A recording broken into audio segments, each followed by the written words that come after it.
Welcome, everybody. We look forward to having you joining us for our webinar today. We will get started in just a couple minutes and give everybody time to join our Zoom presentation.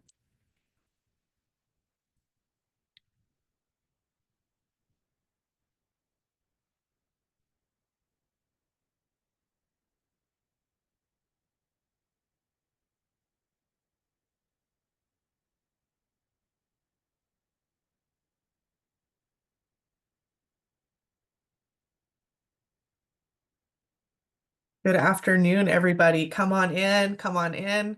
We will get started momentarily.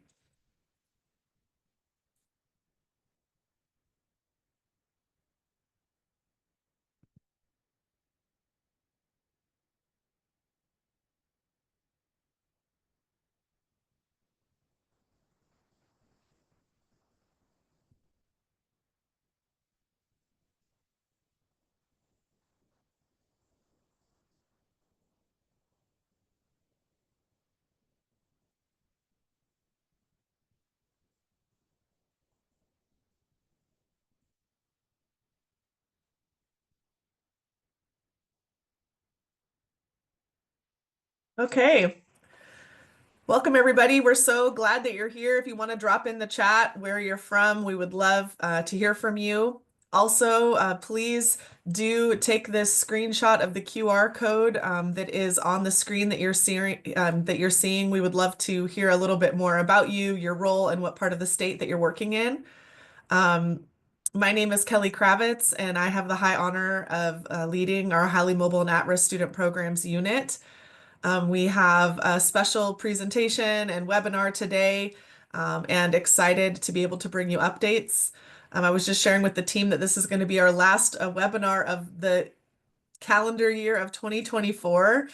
So thank you all for joining us and being here. And it's just hard to believe we are almost at the end of this year. So thank you. I'm seeing people's names. Nicole Hicks, Onalaska ISD is in the house, Lubbock ISD, Irving ISD, Region 5, Bloom Academy Charter School, San Antonio, Humble, Brenham, Academy Charter School, Big Spring, McKinney ISD, Bourne ISD, Florence ISD, Region 13, Burnett, Garland. Thank you all for being with us here today.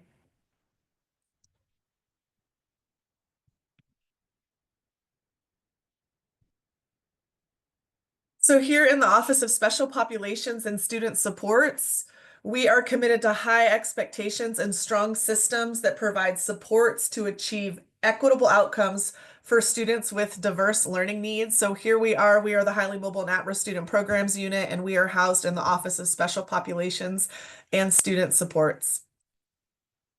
Specifically within our highly mobile and at-risk student programs unit, we serve military-connected students, students experiencing homelessness, students who are impacted by the foster care system, as well as pregnancy-related services. And we also provide a number of other just services and supports related to all at-risk students here in the state. And we're very honored to do this work and to be here as a support for you all and the important work that you're doing every single day across this great state. So during our webinars, we like to provide you relevant, timely updates, coming to the buffet table, so to speak, of all the different program areas and the student groups that we serve, and to provide you resources, information, and updates. And we will be doing that today. We are starting out where we have a guest speaker, which I'm so excited to share, Tammy Genke, who works in our mental health area within our office, and she's going to providing you some really relevant information concerning trauma and trauma-informed supports, resources, and things from her area that are so very relevant and also very timely for what we're doing. So excited to have her with us joining today, talking about that mental health component. And then we'll be providing foster care updates, pregnancy-related service updates. The TECHI program has updates as well. We'll be finishing up with military connected and then some general updates for those for everyone that apply to all of our groups. And with that, I just want to go ahead and turn it over to my incredible team. We are very much a team. We do our work together. We work closely. We collaborate a lot, and just surrounded and honored to work with the best of the best. And so would like to turn it over to my team to have them introduce themselves.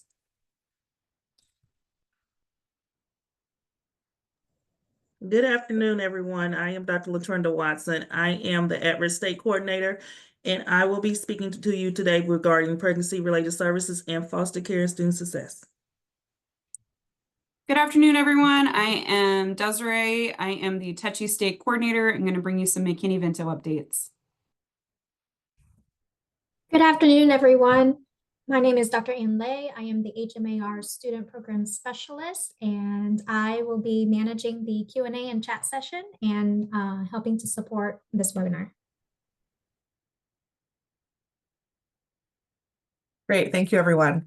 I also wanted to share just quickly that Dr. Bowser, he's no longer on our team. He was served our team for about 2 years, and just wanted to highlight and show that we're grateful for Dr. Bowser's contributions to the division, and he no longer works at TEA, so did want to update you in the field regarding that.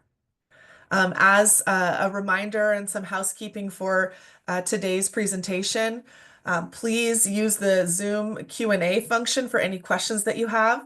We have kept the chat open for the interactivity that comes through the chat, also the opportunity to share with you resources and links, and for folks to drop any comments. But any questions that you have on the content specifically, please do direct those to the Q&A. A PDF and a video recording of today's presentation will be distributed to everybody who's been in attendance. It will also be posted on our highly mobile website. So just that's there, and just know that. We are unable to make the presentation available in advance, so just thank you for understanding. And there will be CPEs provided for those that are participating today. So again, thank you of all the places you could be, all the things that you could be doing, that you take time out to join our webinar and to pause and get information to equip you in serving your students and families better. And we just so appreciate your time and being with us here today. You know, we ask you to provide us this feedback. Like, we want to hear from you. We want to know who you are. We want to know who's in the audience. And we thought it would be wonderful to share with you some of that data and some of that information.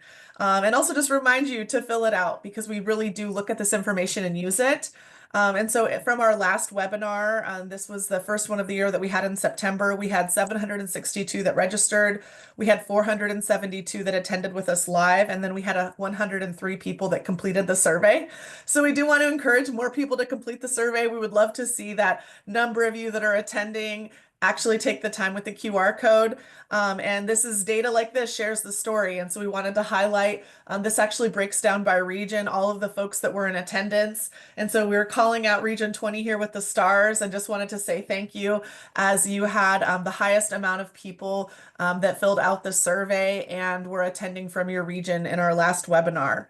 Also, something that is good to note from this information is actually how long you've been in the field and doing the work. And we can see here that a good quarter of the information of the people attending from the 103 on our last webinar were brand new to their role, new or less than a year. We then have the veterans. We see 20 plus years. So going on the opposite end of being brand new, we have significant, and that's the pie and the piece in the yellow of folks that have been serving in the role for over 20 years. Then we have those in 11 to 19 years. Also, they're noted in the green. Those that have been in their role 6 to 10 years, that is noted in the blue. And then our largest chunk, which is essentially, 1/3 of the pie chart, is those that have been in their role 2 to 5 years. And so we're just recognizing and honoring all of this collective expertise, the entire pendulum of people that are brand new in their role to those that are most senior and have been in the role for 20 years. We have a lot of just collective expertise and brilliance in our Zoom room. We honor that today, and we thank you for your service. And we're glad that regardless of where you're at, that you have information that we share that is beneficial to you, and that you're here in attendance. So we would love to see more folks filling out that survey, just so we can really make sure the data that we have is representative of everybody that's here.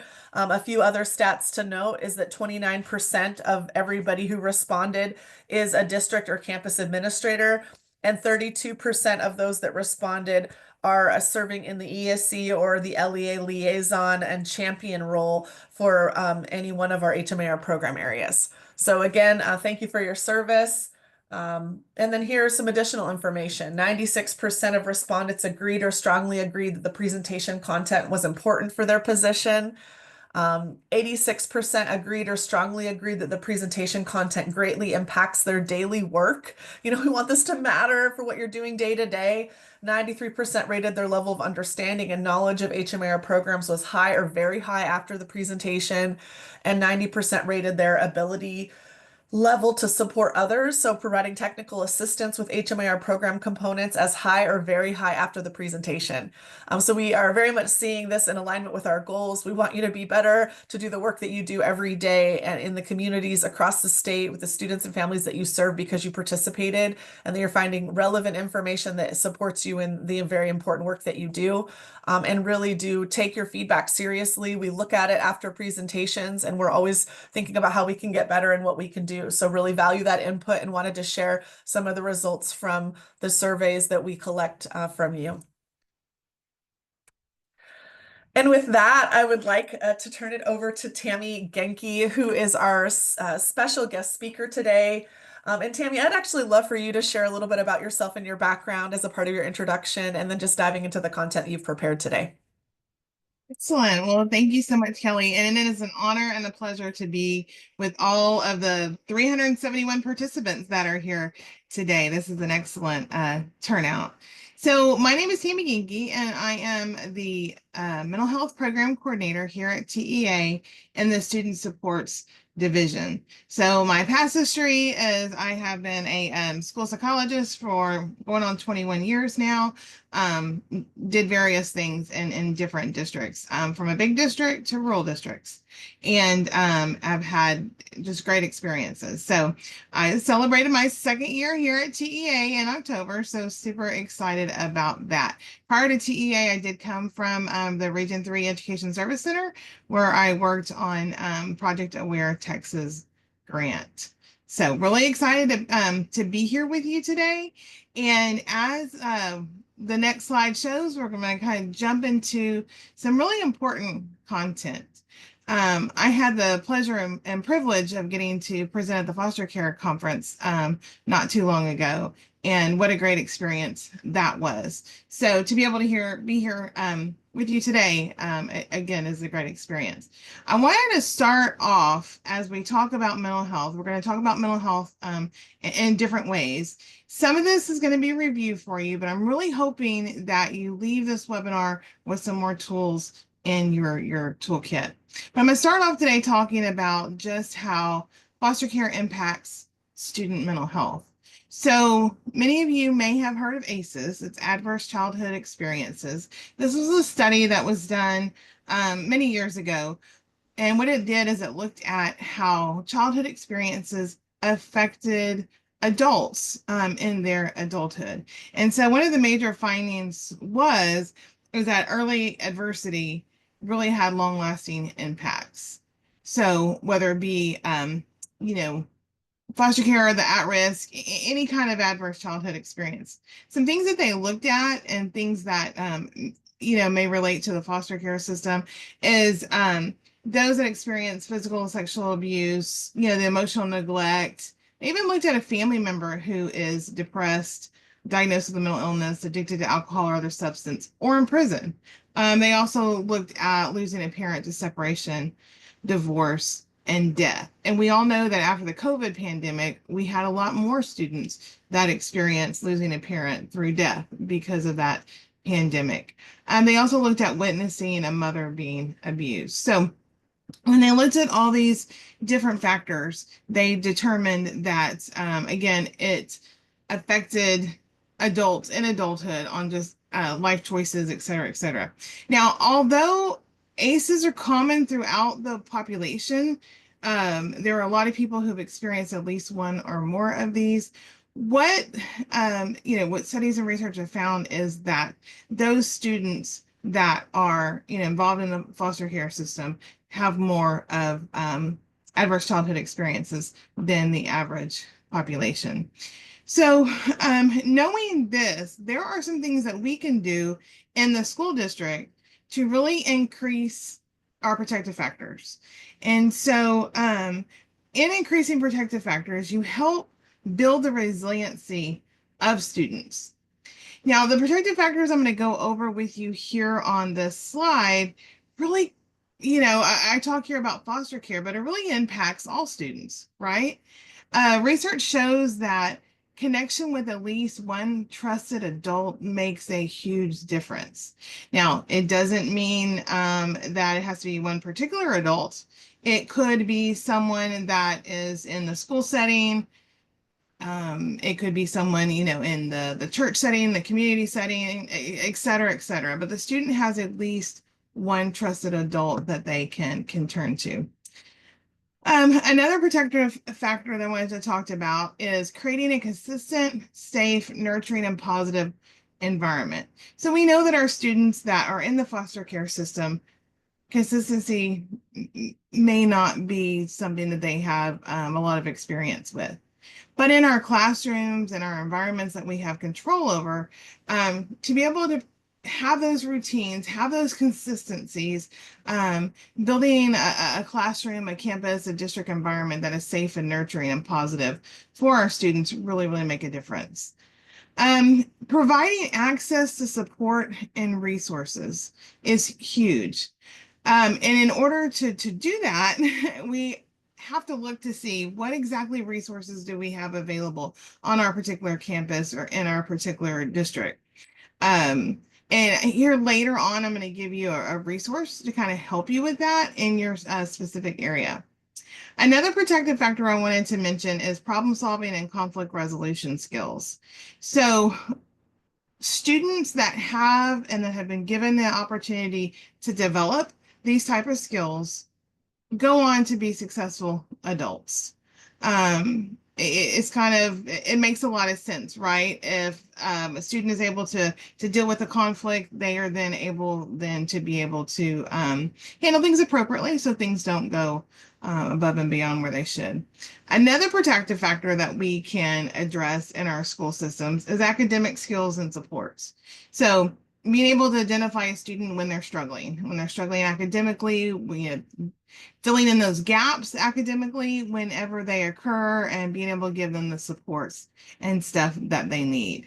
Now, on the next slide, I want to jump into a policy as we talk about trauma-informed care.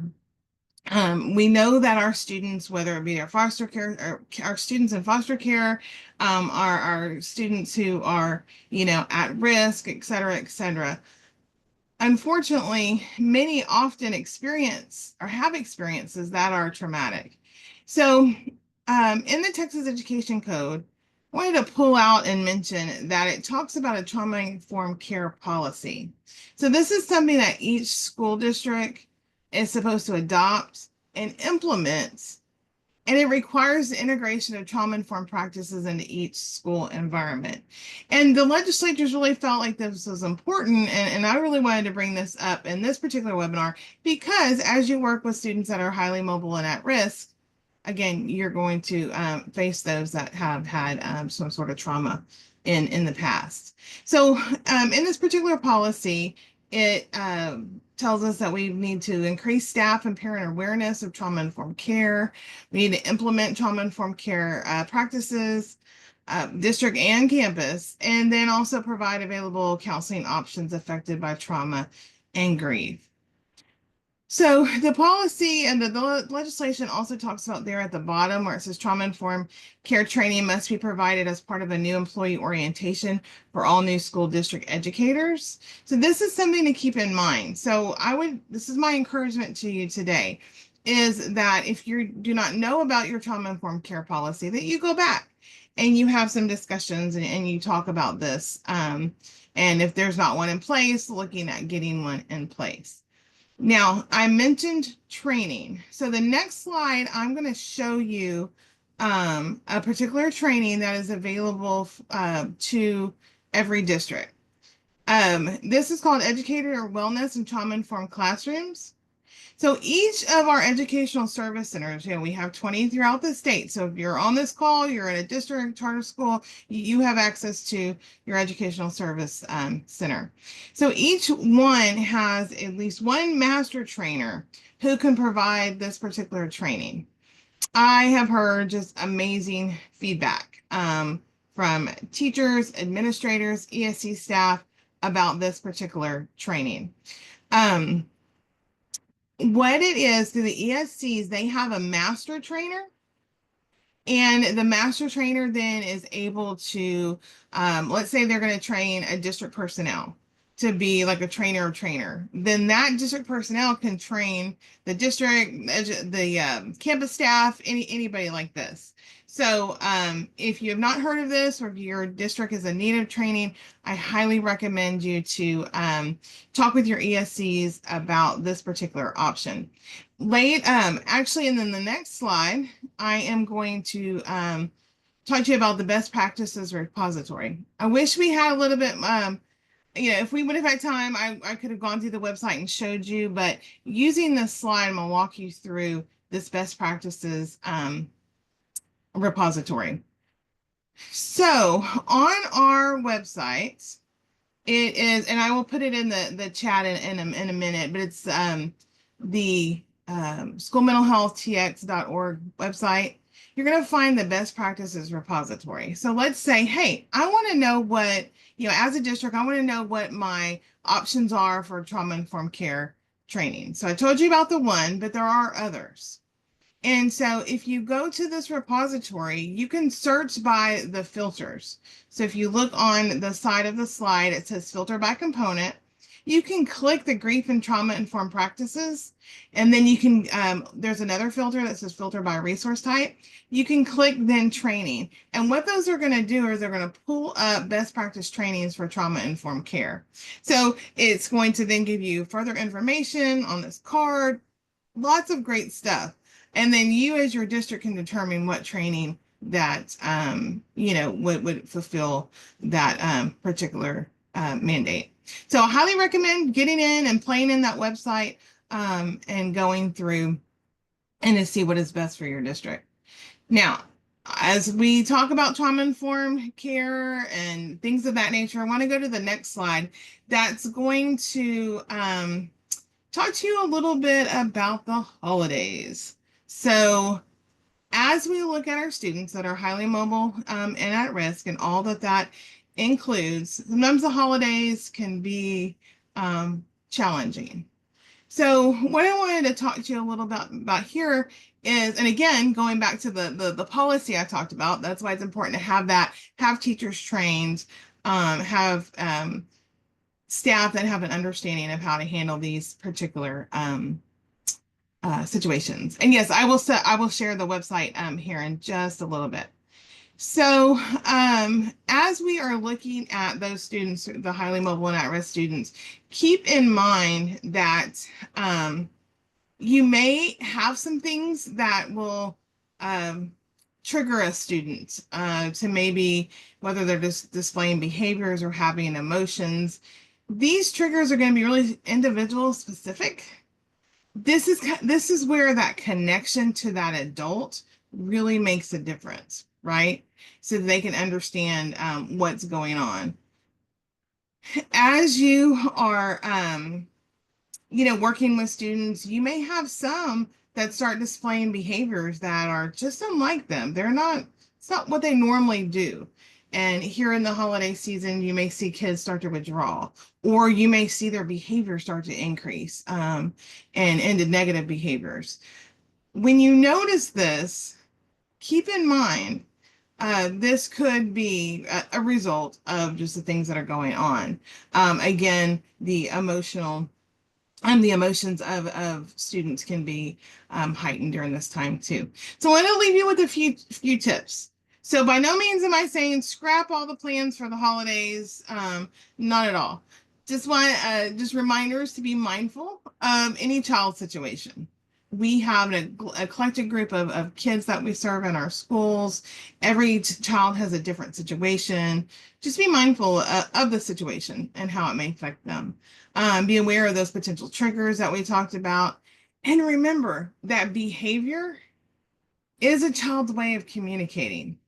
So as you see these behaviors, whether it be withdrawal, some kids could unfortunately, get a little bit aggressive or have classroom disruptions, etc. If you see this, kind of step back and ask yourself, are they trying to tell us something? Is there something going on that maybe we need to pay closer attention to? When you talk to students, really validate their feelings. The highly mobile and at-risk students, there's a lot of things going on. You could have a student whose parent is now deployed, and so they're going to miss some of the holiday seasons. You just never know what the situation may be. So make sure there's a connection. If the student doesn't have a connection with you, try to find out who's that trusted adult. Who can they go to when their emotions are high? Really try to have a non-judgmental approach. And what I mean by that, it kind of goes back to validating the feelings. Sometimes kids can be upset about things that we as adults may think, hey, that's kind of silly, or that's not really important. When we step back and have that non-judgmental approach and we validate their feelings, we really listen. We really listen to what they have to say. And, that way we can determine which direction things need to go with them. We may have to provide alternative activities. There may be something that is planned that may not be just right for a particular student with a particular situation. Everyone in education seems to have this amazing creativity. That's where, you provide alternative activities for them during this time. Hey, ensure basic needs are met, because we all know that school districts provide a lot, right? So we provide at least 2 meals a day for students. During the summer, a lot of districts have the summer programs where they can come in and have food. So when they go off on holiday breaks, they may not have access to that. So just ensure that those basic needs are being met for them. Also, to think about referral pathways for help. So let's say you have a student that is experiencing homelessness. How are they going to, or what resources can they tap into when they're not in school? Okay. So these referral pathways are really, really helpful. Now, on the next slide, I am going to show you some resources that you can tap into as you're looking at your referral pathways. So here in a minute, I'm going to type in the website for you to look at. And on that website, it includes the School Mental Health TX database. So if you haven't gotten your hands wet in here, just kind of really playing with the database, I really, really highly encourage you to do so. So the way this resource database is set up is you can search for resources available to you in your particular district. You can search for resources that are in your particular education service center region. You can search by county. So as you are looking at, what resources do we have to provide to our highly mobile and at-risk students? This database hits home because it lists lists the services and agencies that provide those services in your region. So I have to always shout out to my education service center people because of them, this database exists and they provide those services there. So stay tuned for the chat in just a little bit, and I will add that in there for you to play with. Now, I wanted to add this slide to this PowerPoint because I know that you're going to get this later after this. This lists the websites for the top one is the website, the general. There is so much information on that website as it relates to school mental health. I really, really, really hope that you were able to kind of just explore it, if you will. The next one again talks about the resource database, and then the last one is the best practices and programs repository. Now, we could not have done all of this work without our partners through our AWARE grant. It's the Advancing Wellness and Resiliency in Education. This is a federal grant that was given. We're actually on our second round of this particular grant. So a lot of these resources and tools that you'll find was able to be designed and developed under this particular grant. So you'll see the partners that we worked with to pull all this together. And with that, okay, I think I'm about out of time. So I want to open it up to any questions. And I apologize, you may have them in the Q&A in the chat, and I haven't been able to look at that yet. So are there any questions in the Q&A, or I know I went through all this information really, really fast. It looks like our questions were just related to where they could find the links. And so I think with the information that you've provided, folks have that information now. And also Dr. Lay has been dropping that in the chat. So I think we're good. Any other questions for Tammy?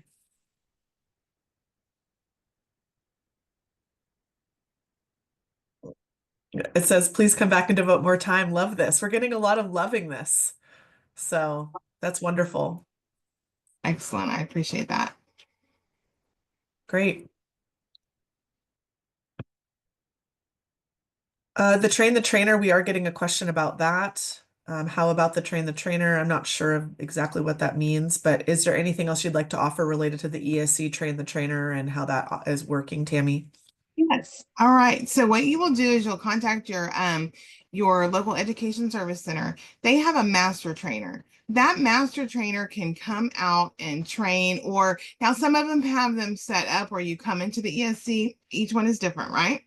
And what they can do is they can train district staff, whatever staff the district or campus decides. They can train that staff to be a trainer. That trainer then can train any one of their district staff. So I think this is a kind of a brilliant way to really ensure that the training is out there, and the sustainability of the training and the access of the training.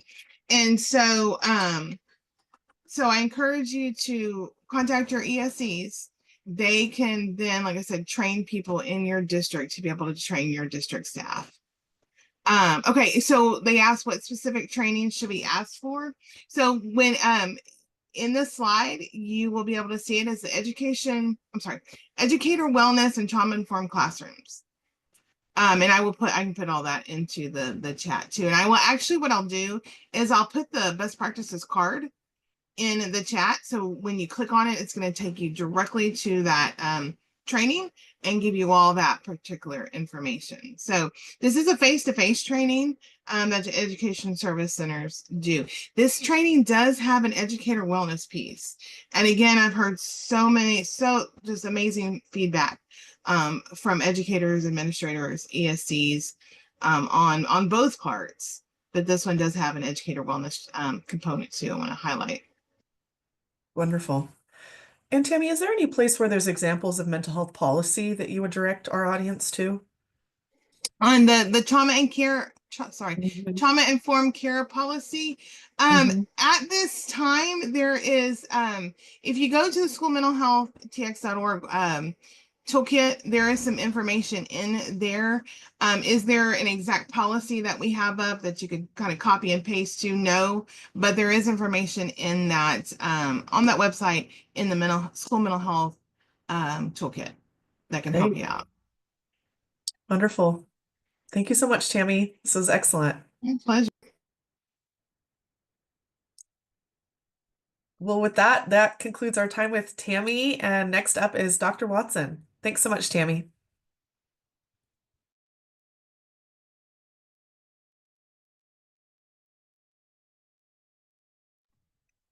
Okay, everyone, welcome again. Good afternoon to you all. Now we'll be talking about some updates for foster care and student success. So what I will be covering in this section is TSDS PEIMS. We have new guidance out, updated guidance about that. So we will be going over that. We'll talk about discipline in foster care, and then we'll talk about office hours. So this is hot off the press. This is new. For those who attended the foster care webinar #1, we appreciate you coming, and you got first information on this. So we're so happy that this information is getting out so you can understand how to properly classify our students in foster care and TSDS PEEMS, because we want to make sure we classify all our students and give them all the resources that they need. So on this document, this is an updated document as of October 2024. So please utilize this QR code to download this. Make sure you give this to every register in your district, all counselors, all administrators. Everyone should have this document as it relates to how we are properly classifying our students in PEEMS for foster care, having given them that foster care indicator. So I'm going to go through a couple of things within this document so we can just talk about proper usage of this document, how we define foster care for the PEEMS table C-196. So this will explain to you what you would actually classify those students based upon these terms we are giving you. So foster care, remember, it is always about conservatorship. Is this student in conservatorship? And they will have the proper documentation stating that they are in conservatorship. So DFPS kinship caregiver, and the child remains in that legal custody. So that's one of the reasons why you would offer that foster care indicator. Students who are currently in or currently in another state's foster care system that reside in the state of Texas are considered foster care for pre-K purposes. So I want you to look at that, and we do describe information about pre-K regarding that foster care indicator. And then the last one, TEA permission to collect that foster care status for students in Texas, DFPS managing conservatorship. Therefore, students from another state's foster care system, unless for pre-K purposes only, our students are identified as unaccompanied refugee minors living in Texas are not considered foster care and should not be coded TSDS PEEMS. So we want to make sure you see that information. And then talking about our pre-K students. So for pre-K, if a student were previously in foster care and they're currently residing in Texas, or they previously or currently in foster care, you must have that documentation. So in order to get that documentation, you must make sure you reach out to DFPS because they provide the letter for you to provide that documentation to the school. So please email that verification inbox that's on your screen right now. That is how you will determine for those students who are in pre-K eligibility. We want to make sure we share that with you.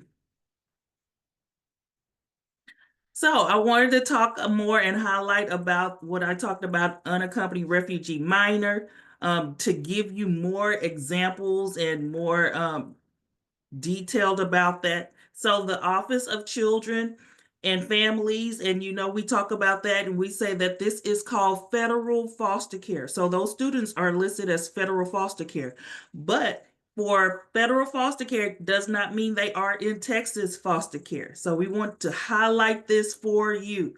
Do not think just because they are in federal care, it does not mean they are Texas they are not Texas foster care. So that's the determination. But we want to highlight this for you. But those students are still eligible for USDA nutrition benefits in as a child in foster care. Just because they are not eligible in Texas foster care, they still get the free nutrition and also the education training voucher benefit. They have that. Those are federal benefits. So we want to still make sure those students receive those federal benefits. Students in circumstances are not in Texas DFPS managing conservatorship. And I want to highlight this for you because if they're not in DFPS managing conservatorship, they do not receive that PEEMS identification. So highlight that for you. But please make sure you are granting them free and reduced lunch. Well, free lunch. So let's talk about documentation now. So I talked about classification and why we're getting the classification. Let's talk about how would you give that identification using that C-196 table. So acceptable documentation for those students would be all forms of 2085. So DFPS have those documents and they want to make sure you see all that information. It is at the top of the document. It'll have 2085, and then it'll have all those letters behind it that you see on your screen. So please make sure if you get a 2085, that student is currently in conservatorship, and that is the proper documentation.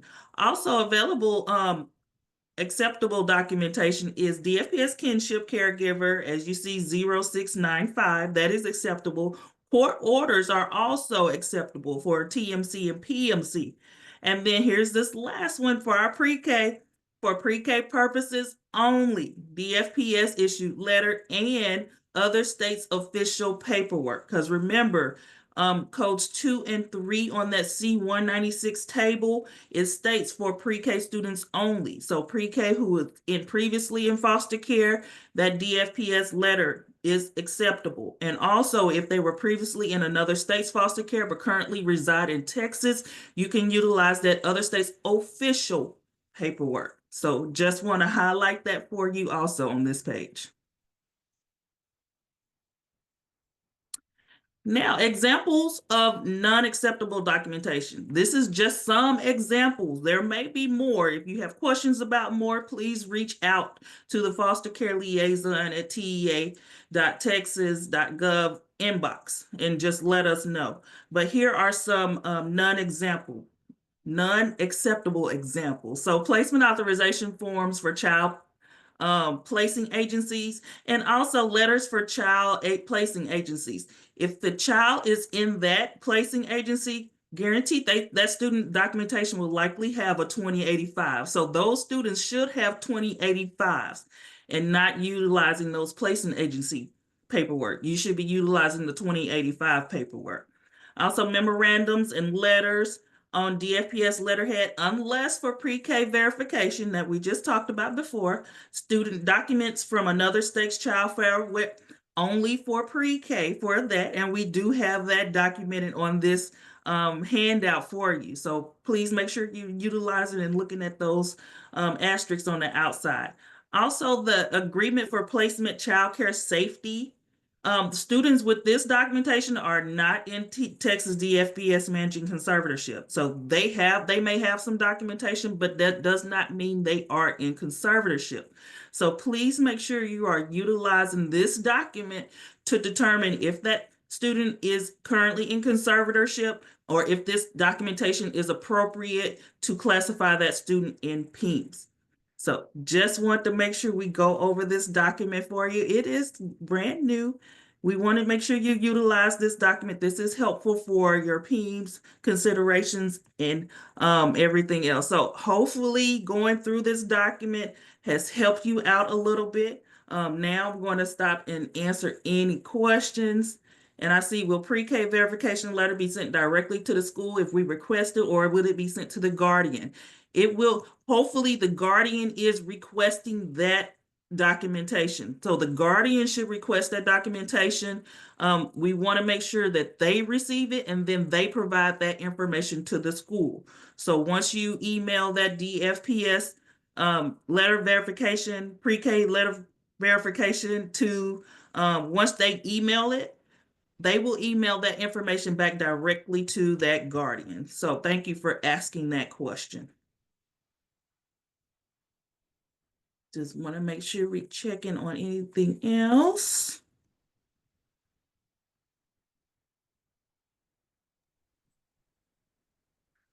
Dr. Watson, we have one more question. Is this at-risk reason valid for foster care, referred to or custody? No, remember, we're always looking for conservatorship.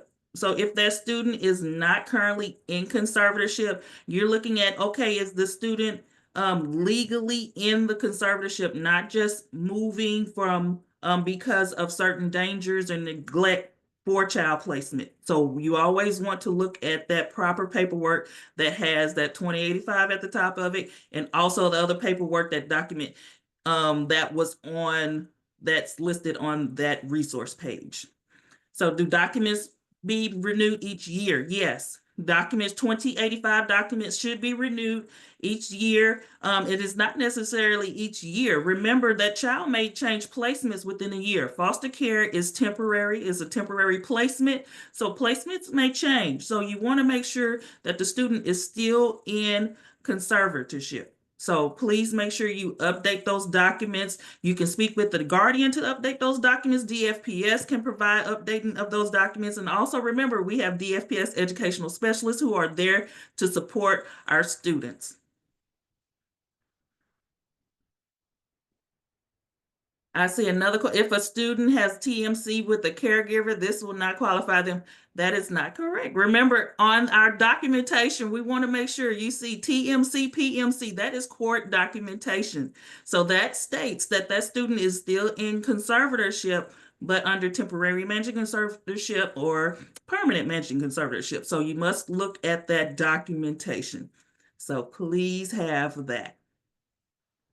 So now we'll go on to, let's talk a little about discipline in foster care.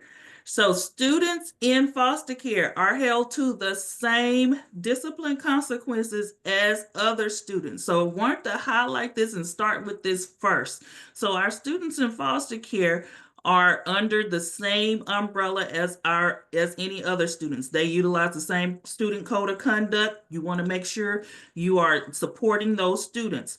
But under TEC code section 37, consideration must be given to a student in foster care before discipline action is assigned. So you want to make sure you consider that foster care status when that discipline action is assigned. And remember, Tammy just talked about earlier, discipline is a form of communication. We want to make sure that not with this student being in foster care, those terms didn't utilize some discipline actions that may take by that student. So you want to make sure you look at all that and make that a consideration. Also, LEAs must provide the student's educational decision maker and caseworker regarding events that may significantly impact the student education of that student. That 2085E, the 2085E specifically states that that person is the education decision maker for that student, and they need to know what is impacting that student at all times. So if any discipline actions are occurring, that educational decision maker must be notified. The foster care liaison need to act as that person, the connector of what's going on, talking with the parents, speaking with the guardian, who has that proper 2085, the education decision maker for that student. You want to make sure that that foster care liaison is connecting all the dots, and we want to make sure we are assisting that student during this discipline time.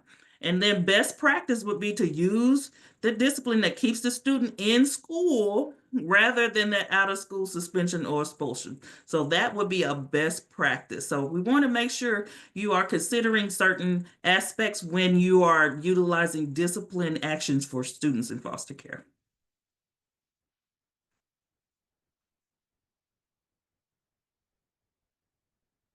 So next we'll talk about our office hours. So I am holding this 2024-2025 school year 5 opportunities for office hours. This is times when you can come and speak in a one-on-one setting with me, with a lot of us across the state. And if you are having situations and occurrences or issues coming up and you want to discuss more, office hours are a good time to come and discuss those matters. And just remember, just because you have it in your district don't mean somebody else isn't having that same situation.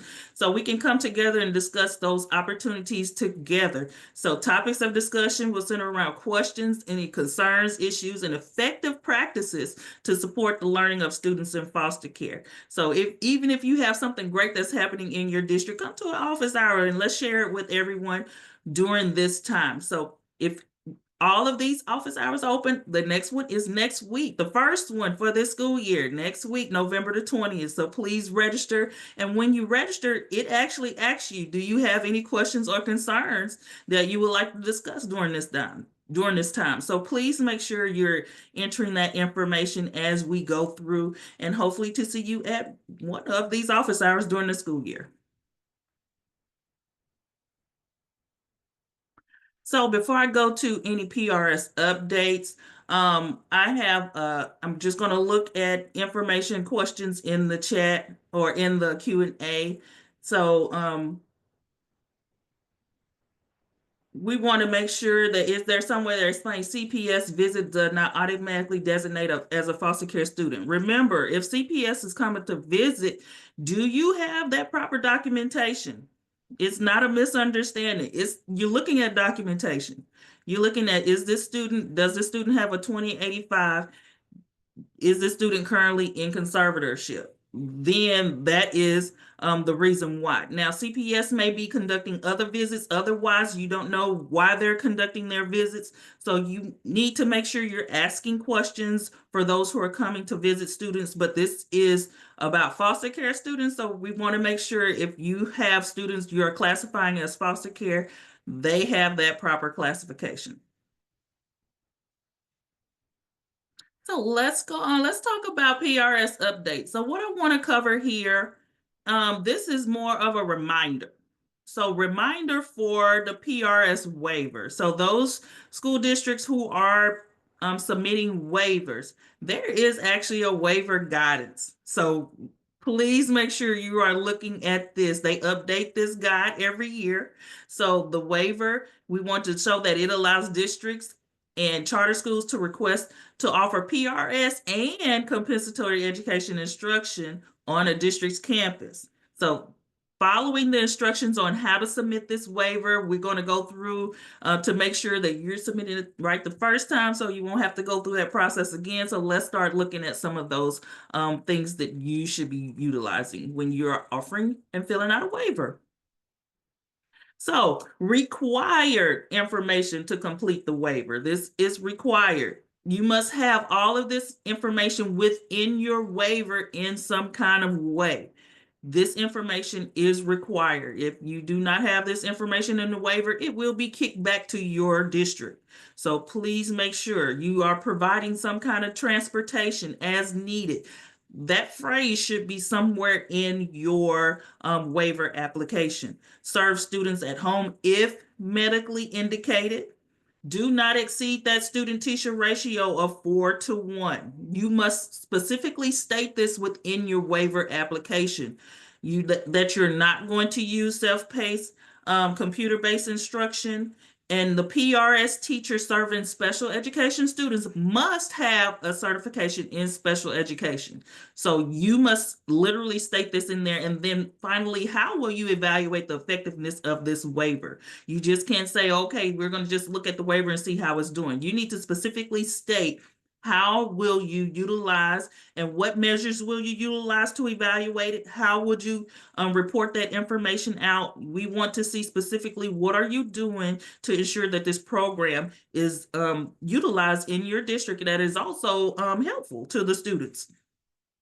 And then that supporting documentation. This is also very important. You must have and attach the board agenda from the meeting at which the waiver application was approved or the board meeting minutes with the signatures.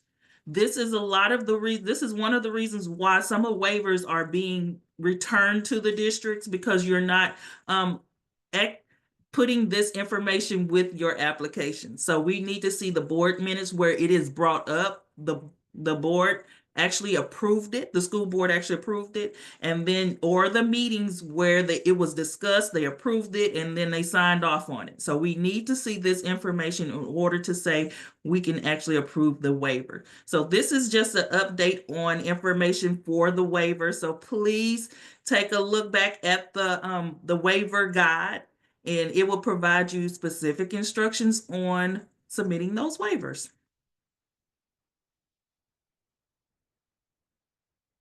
So now I'm going to take a look at, so for the waiver, once again, for the waiver, why are you submitting? You're submitting the waiver to offer pregnancy-related services, compensatory home instruction to those students, meaning that if that student is not allowed to come back on campus during that time of PRS, that you're going to provide home instruction for that student. So some districts are actually utilizing that waiver for that, because you will need that waiver in order to start doing that services at home. So we want to make sure we provide you with the correct way of asking for those applications and filling out that waiver.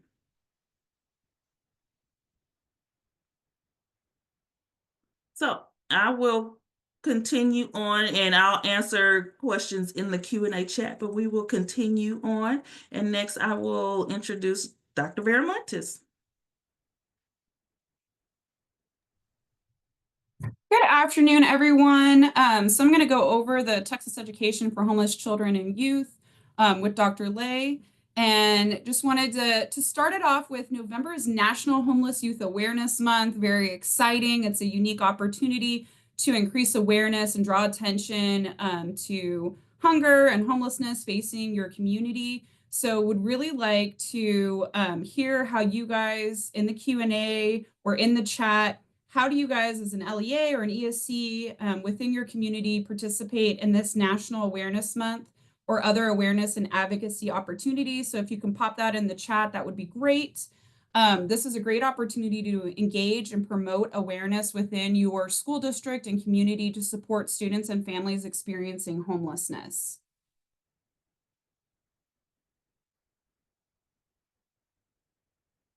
All right, so today we're going to go over some grant updates. We're also going to dive into holiday support strategies, as well as some discipline resources with Dr. Lay. So we're going to cue it off with our ARP grants. So just wanted to draw your attention. If your ARP grant, which all funds needed to be obligated by 9/30 of this year, the regular liquidation period is going to go until December 30th. And if you are wanting more information about the ARP liquidation extension, which has very specific requirements for those who have contracted services, you can apply for that in this month, the month of November, and you can reach out and look at it in the ESSER 3 closeout, ARP liquidation extension, and prepayment flexibility at the Texas Education website. Dr. Lay has already popped that link in the chat for you guys to see if you should request that liquidation extension.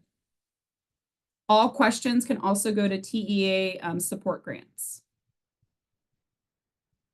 All right, and then our LEA and ESC updates for ARP1 and ARP2 grant deadlines. So we have sent out the end of year report. It is going to be due December 18th of 2024.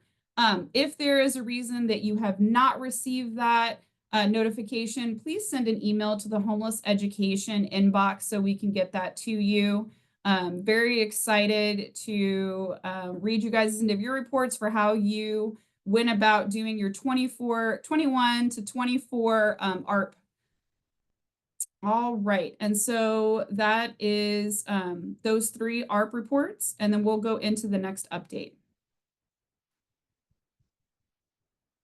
All right, so we're going to do our holiday support strategies. So holiday support strategies, we are getting into holiday season. So we have Thanksgiving coming up in a couple of weeks, as well as the Christmas holidays. So that is 3 collective weeks that our students experiencing homelessness do not have access to meals during those break times. So here are a couple things that you can do in consideration of that. Number 1, you can have your students complete a survey with their top 3 gift cards, always a very popular way to support our students. And they can also select their favorite snacks, and you can put on your survey a quick Qualtrics survey, SurveyMonkey, Google form, however you want to approach that. Additional family support needed. If there are specific like Secret Santa, Brown Santa, Blue Santa, however you guys promote that through religious organizations, police departments, however you do that in your community, adding that information for your students experiencing homelessness can be very helpful. Just something to be aware of. A lot of those deadlines for the Santa programs, some of them end in November. And so letting your families know that ahead of time can be very, very helpful for your students and families. After you collect your survey results, you can have students be sponsored by either your central administration, campus staff, You can have it out in the community, religious organization, or local business. If you do that, be mindful of the FERPA regulations and just do, you can do the gender and the age for that student, and then have them sponsor the students and then disseminate that. If you're going to do something like this, you really want to start mid-November in getting those survey results and then getting that sponsorship going in light of the 3 weeks that are coming up that people are off. Students can also receive holiday supports through events in the community, the district, or have community again. But honestly, if you look and check in with your ESC McKinney-Vento liaison for different holiday supports, Food Bank does different things. All different kinds of organizations really step up to offer either a Thanksgiving meal or a bag of groceries. So check in with your ESC McKinney-Vento liaison for regional opportunities, as well as with your coalitions or any community connections that you have in making that come to fruition. For our next part, we are going to dive into addressing food insecurity strategies. And so you can have, and I already see in the chat, Roseanne put in there that you can do a friendly challenge among groups at your ESC or school district offering canned goods to the local food bank to be distributed to those who are needing food during this time of year. You can also do this on your campuses. So you can have the elementary schools, middle schools, high schools, having one of those organizations run a food drive. And so have a box explaining like very simply on a piece of paper exactly what the food drive is for students experiencing homelessness within your own school district. You collect all of those food drive things. I always had my student volunteers from either like a math honor society or a national honor society, national junior honor society. There's plenty of groups that exist within our school districts that have volunteering opportunities that they use on college applications. And so tapping into that student volunteer support is a win-win for the student volunteers as well as your student population that's experiencing homelessness. So those student volunteers can bring in the canned food donations. You can have it on one day, and those student volunteers will sort into piles like just double checking on your food, that the expiration is, you don't want to give expired food out. So you have, yes, this can go to the food pantry if it is expired. Different organizations have different rules, so you don't want to get rid of food or throw it away when there's an opportunity that it can be used by another organization. And then you can have it go to your food pantry. And so there's a couple ideas for how you can do this in any school district, however you want to approach it. I have seen it where like the little book library, where they change the little book library and they have it as shelf stable food that's in there that families can come in and grab food that they need during that holiday break. I've also seen it as a robust food pantry that families can make appointments and come in and select which foods or items that they would like to get for the holidays. We had a few organizations like a Lions Club or a local group that does volunteering services donate bags of groceries. And so doing a bag of groceries during a week or 2 weeks can be extremely helpful to our families and students experiencing homelessness. So what you will need to do this is student volunteers, food donation bags, a volunteer day, 4 tables, sorting supplies, tape, paper, and scissors, and then it's a process for a food pantry that can be sustained by a district or the community. If you guys do something like this, if you want to pop that in the chat with any additional ideas or information for how you fight food insecurity during holiday breaks, that would be deeply appreciated by the field that's on this call, on the webinar. All right, I'm going to hand it over to Dr. Lay is going to join me and see if we have any questions about holiday support, and then we'll jump into why student discipline matters. I don't see anything in the Q&A though. I don't see anything in the Q&A either. Great, I'm going to hand it over to Dr. Lay for McKinney. All right. Thank you, Dr. Viramontes. We're going to briefly transition over to discussing why discipline in McKinney-Vento matters. So data suggests that students experiencing homelessness are more likely than their housed peers to experience both in-school and out-of-school suspensions and have higher rates of overall disciplinary consequences. Moreover, youths experiencing homelessness are most frequently referred to ISS, OSS, and DAP, which are exclusionary discipline practices for violating student codes of conduct. And student code of conducts are the lowest level of disciplinary violations. So as you see in the table in the middle, students experiencing homelessness are 2.5 times more likely to be suspended from school despite not having a stable home to which to return to, 2 times more likely to get ISS, and 5 times more likely to be referred to DAEP. So on the next slide, Dr. Walton earlier reviewed disciplinary considerations for foster care. So let's talk about discipline and McKinney-Vento. So here are some key points to remember. A student's status as homeless must be considered in decisions regarding suspensions or removals, regardless of them being mandatory or discretionary action. And we have the citation there. LEAs may not place a student who is homeless on out-of-school suspension unless the student engages in conduct described by subsections TEC 37005, and it's 1, 2, 3. And then we do encourage that a campus behavior coordinator may coordinate with the school district's homeless education liaison to identify appropriate alternatives to out-of-school suspension. And LEAs should explore all available options, such as ISS and alternative means to receiving coursework. So this is a very high-level summarization of discipline in McKinney-Vento. As always, we work very closely with our student discipline team here at TEA. And when you do have questions regarding discipline matters in McKinney-Vento, we do ask that you email student discipline support at tea.texas.gov and also include us, homelesseducation@tea.texas.gov, in your correspondences, and we work together to be able to provide an appropriate response or help guide you to the decision making over this. So this then leads us to the newly developed resource we published out last month on October 23rd.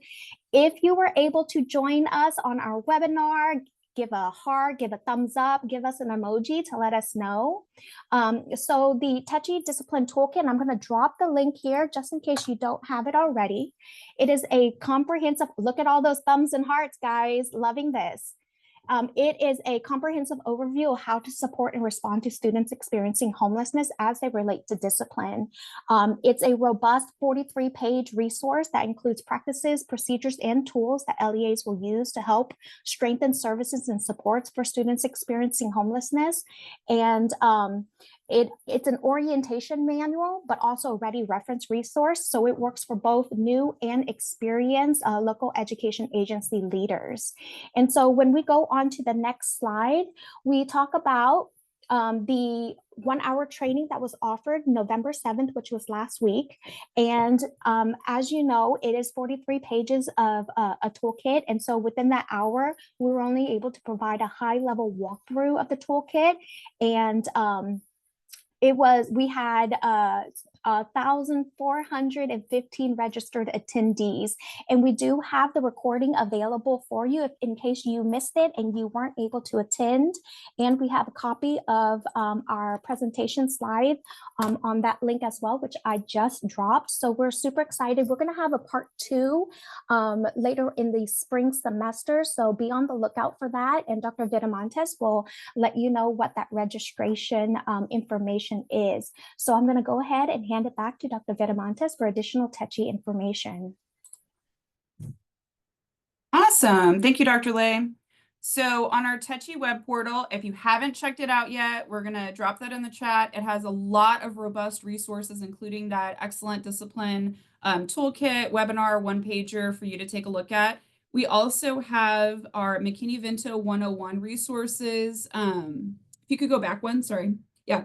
October 2024 webinar recording and slide deck. There's a sample student residency questionnaire, intake form, immunization flow chart, transportation letter, dispute resolution resources, the posters, infographics. So lots of great resources to look at on our Techi web portal, and it is updated all the time. And you can also find your local McKinney-Vento liaison for your school district there as well. Jumping into the next portion.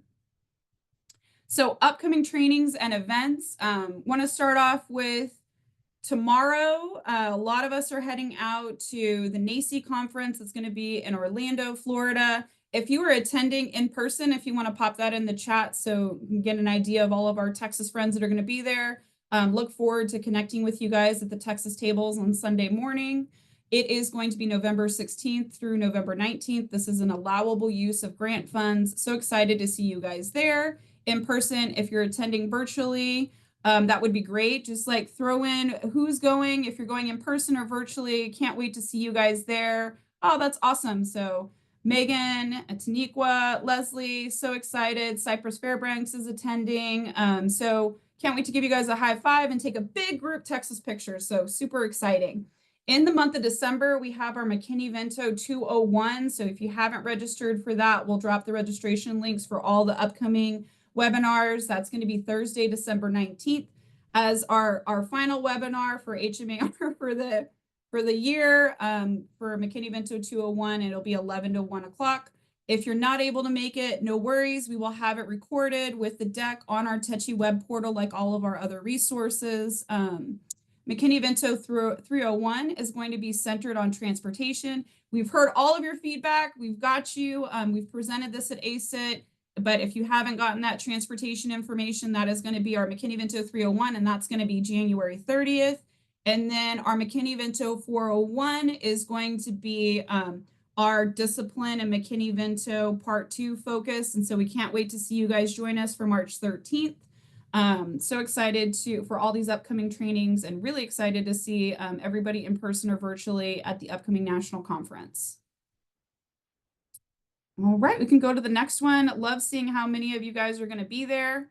So our Techi Talks, Techi Office Hours, Techi Talks, we will have our next opportunity December 12th. We also have an upcoming one in February, April, and May. This is really just an opportunity for you guys to come in, talk to Dr. Lay and myself as we go through anything that you're dealing with McKinney-Vento and talk through those scenarios with you. We always enjoy that time. So it's an open time for you guys, for us to connect and get together on that.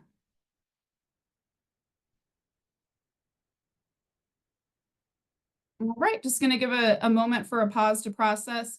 I don't see anything in the Q&A. I do want to highlight that I love the 10 or so that we're seeing of who's going to be attending. That's, way more than that. Sorry about that, guys.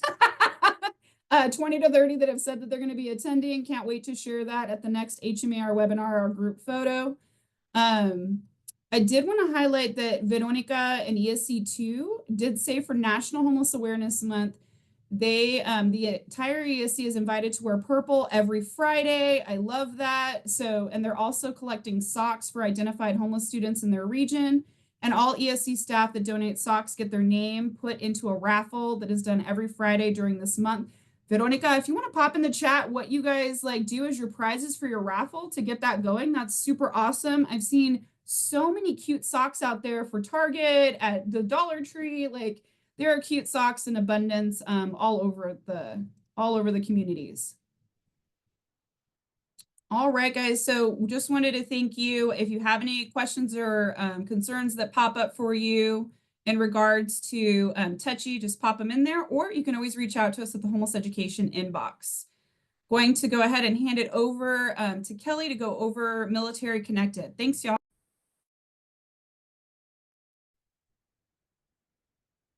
Thank you so much, team. So much good information being shared and discussed. So with this last section, I want to provide military connected student updates. And first off, we just want to take a moment to honor all of our veterans and just to thank you for your service and your sacrifices, those that have been in the military, those that are currently in. We just honor and recognize you this month. Veterans Day was earlier this week on Monday, and November is National Veterans and Military Families Month. And so just wanted to take a moment to honor and recognize you.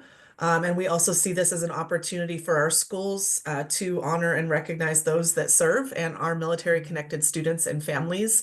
And so wanted to kind of give you some ideas regarding that. With those that are Purple Star campuses in the state, designated campuses, we have over 542 that were designated this year alone. We still have campuses from last year as well. So we've got well over 600 campuses. A part of recognizing military November, recognizing Military Connected Student Month in April is a part of what you do to earn the Purple Star designation. But we really don't see this as something just limited to those campuses. We want to encourage this as a best practice around the state, really just an opportunity to honor. And so with that, if you're wanting to participate, and I realize that we're in the middle of the month, and so even if it's too late for this year, thinking about next year, and if you're in the leadership roles that you're in and can think about, okay, how can we plan for this in the future, wanted to suggest and provide some suggestions for opportunities for collaboration.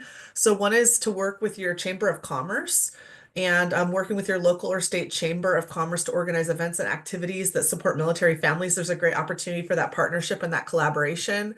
Also, your local chamber can provide resources, connections, and assist with promoting military initiatives. So just wanted to highlight that for you. Sometimes in our school lane and lens that we're in, we don't think about working with our local chamber office, but there's opportunities for that.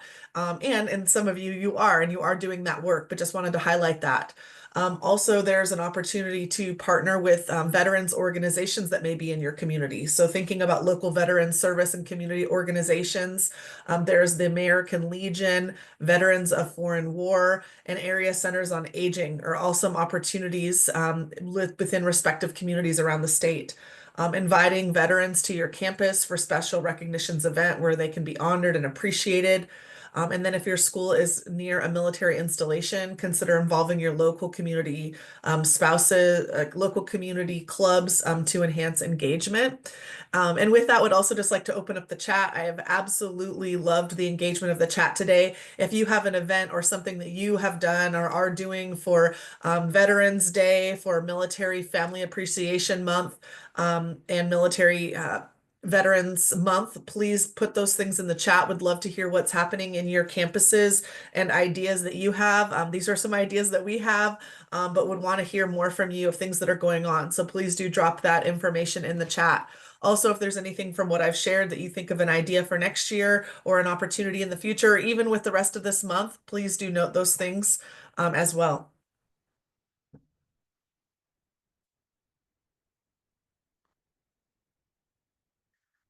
Specifically for those that are Purple Star, we want to have some reminders here for you. And so one is, in addition to hosting and supporting Veteran and Military Family Month, as I've shared, thinking about coordinating and confirming your January staff professional development. So that's something that you want to be doing now and be thinking about. Providing professional development is a requirement for Purple Star campuses. So be thinking about that in your planning.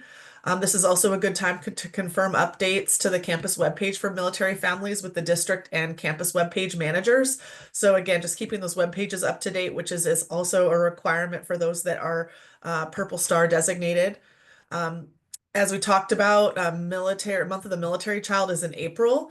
And so that's your next opportunity when we think about a big month event and celebrating and honoring military connected students and families. And so this is the time to start your planning for that month. It is enough time in advance so that you can be making note of that. And again, that isn't just for Purple Star campuses, although it's a requirement for them, but we would encourage that as a best practice for every community in the state to take these opportunities, these national awareness months, as we mentioned, the Homeless Student Month as well, or Homeless Awareness Month. These opportunities we want to maximize and leverage within our school communities. And so just planning for April, and then maintaining your social media campaigns to increase parental and community stakeholder awareness and participation is just something we want to encourage you at this time of year. We do have a couple scenarios, and this is based on some FAQ questions that have come in and some things that we've had to have resolved. And just with the fact that we've gotten questions on this, we realized there might be others that are also dealing with these questions, and so wanted to make sure and share this information out with you. And this is a scenario here where we have a parent who's enrolling 6 children in the district that are all military connected kids. And so she's completing the military student identifier for one child, and then on the other form, she just said like for the other 5 kids, see XYZ. So she filled out, this mama came in, she's got 6 kiddos, she filled out the form once, right? And then on all the other forms, she said like see this form. And so then the question that came to us is this parent required to fill out 6 unique forms, or is the one form good enough, right? And so we do know that ESSA says that we need to identify military connected kids, but it gives flexibility with how we do that. And so schools must include this MSI, military student identifier, on their enrollment paperwork and have a process regarding that, but it doesn't tell us how. And in this instance, I would really like us to think about this parent and their circumstance and thinking about how we as a district and as a campus can set up processes that are most efficient.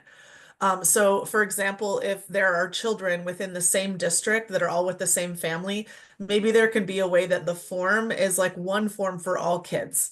Or simply how this parent did it is no problem. Like we understand that this is one family and one form, and then she's just said like, please see this other information. And that is okay to do that. So we just wanted to kind of share this, just to think about how we can create efficiency for our family, for our systems, and also not be so locked in when we think about the requirement that it's really not, it's not so much the form, but it's like, what is the form saying? And the form is saying that this is a military connected student. And in this instance, we knew that this family had 6 kids and then all those kids were military connected. And so for our purposes on the school side, it would be okay to identify them and code them with the form that was provided, and to consider setting up systems that are efficient for these types of scenarios. Another scenario that we had and wanted to share, and this is in an instant where the school knows that it's a military connected student, but the family member did not want their child identified. And so their parent declined on the MSI identifier that it was a military connected student. And so then the question is, should the district report the student as a military connected, since they knew, right, that this was a military member? And the answer with this is that families can decline. So if the family declines, like saying that this is a military connected student, then at the district, you do not want to override that, even though you know, let's say last year they were tagged and this year the families declined, then we need to honor and respect that family's wishes to not identify the child. We would recommend that schools share the benefits of students being identified. However, we cannot force and will not force parents to make that declaration. And so we just want to make sure that you're aware of that and clear on that as far as your local processes. What the parent says is what goes. We do have the military student identifier one pager, and this has been something that's been available for the last number of years where we've really clarified guidance and information. And so just wanted to highlight that for you. Also, there are a few frequent questions related to the military student identifier that's located on this FAQ. And so or on this 2-page brief. And so wanted to highlight that for you. This QR code will take you to that information. And also wanted to note that there is a podcast out there that is a TEA sponsored podcast. And this is related to understanding the military student identifier and impact aid. And this is a partnership that we did with the Military Child Education Coalition. As you know, we work with them to develop tools and resources and supports for military connected students, including Purple Star. And so this is a really nice 38-minute, like deeper dive around identification of military connected students, troubleshooting some of the challenges, some of the nuances, understanding impact aid and how that relates to coding. And so I very much would encourage you to take a listen to this podcast and to get this information because it will be helpful and beneficial to you. It's a great training that's out there and available. And with that, I just want to see if there's any specific questions that I can answer. And then I'll go ahead and transition to Dr. Lay to close out the rest of our presentation.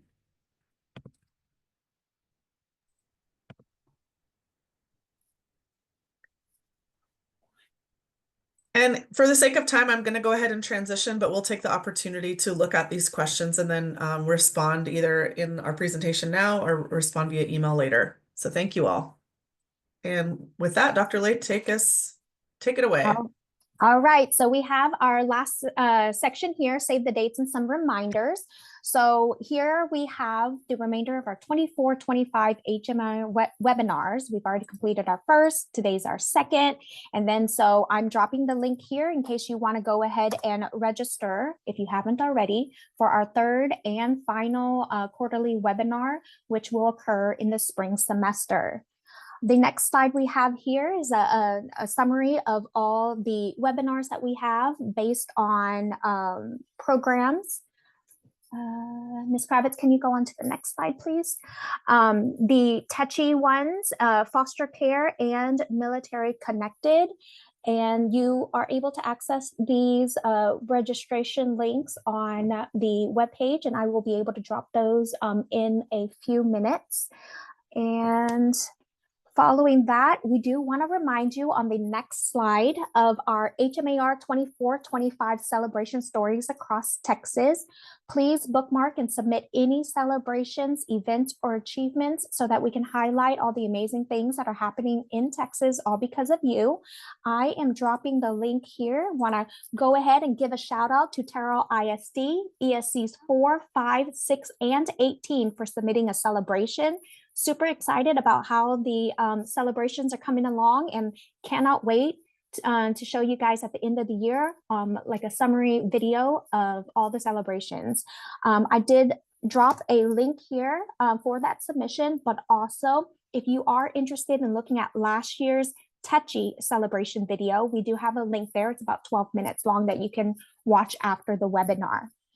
Last two slides, if you have not already, this is how you will be able to receive the recordings, any announcements, any listserv resources that we are trying to send out to you guys. Ms. Kravitz, can you go on to the next page? You have the QR code that you can scan, or I'm dropping the link here. Please click on the link and subscribe. That way you can stay up to date and current. And as soon as we are able to process this recording and the copy of the presentation, you will receive them through the listserv announcement. So make sure you subscribe. And finally, we have a summary page of our HMAR division emails. So we have our military, pregnancy-related services, foster care and student success, and our TECHI program. This is how you will be able to reach us in case you have any questions or concerns that you want for us to look and consider. All right, and Ms. Kravitz, I have you for the last key takeaway slides.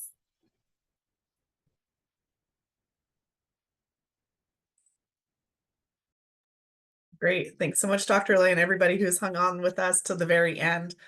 So we just, as a couple key reminders and highlights and takeaways from today's presentation, there's so much good information that was shared, but from our mental health section, we want to remind you that each ESC has at least one educator, wellness, and trauma-informed care master trainer to train and coach schools. So please reach out to them and get training from them and see what your local region is offering concerning trauma-informed care and related training. Make sure to utilize and check out our new foster care PEAMS resource that Dr. Watson walked us through. All of that guidance, we've updated it. We've revamped an old document that we had, and we have a new fresh look on that document with pertinent information. So please check that out, as well as discipline. Remember those reminders concerning students in foster care. In our TECHI space, those ARP1 and ARP2 homeless year-end of reports are due on 12/16. So just a reminder for that. And as we talked about, November is National Homeless Youth Awareness Month. I think I botched that earlier. So it's Homeless Youth Awareness Month. And then November is National Veterans and Military Families Month. So let's call it out. Let's recognize it. Let's use this opportunity to leverage and build awareness and recognize people within our respective communities. As far as some of the tools and resources, Tammy shared so many great mental health resources. There was a lot of inquiry about our website and where you could find the information. And so we definitely encourage you to check that out. The foster care resources that we mentioned, as well as PRS with the state waiver guidebook. With TECHI, we've got the new discipline toolkit. Very excited about that. And please, please, please check it out and please share it. look at it and share it. Who else needs that resource in our district? We actually communicated to the Department of Ed earlier today about the resource, and they were going to be sharing it out across the department and with other states. And we're just thrilled about it. So please share it within your community, and more than share it, use it, read it, digest it, and yeah, let's be intentional in how we understand discipline and apply it to our students who are experiencing homelessness. And then with the military resources, just those reminders with Purple Star, the MSI infographic, and the podcast, please take a chance to listen to that. So with that, this really does conclude our time today. So much good information. We really appreciate the time that you all took with us this afternoon. We welcome your feedback. So please take the opportunity to provide that feedback. On the left here, you can see that QR code, and we would just love your feedback. We as a team take it back, discuss it, review it, and continually working to improve and strengthen and make sure that this is most meaningful for you in the work that you do. And then the QR code on the right, please make sure that you're subscribed to receive updates and communications that are coming out from our team.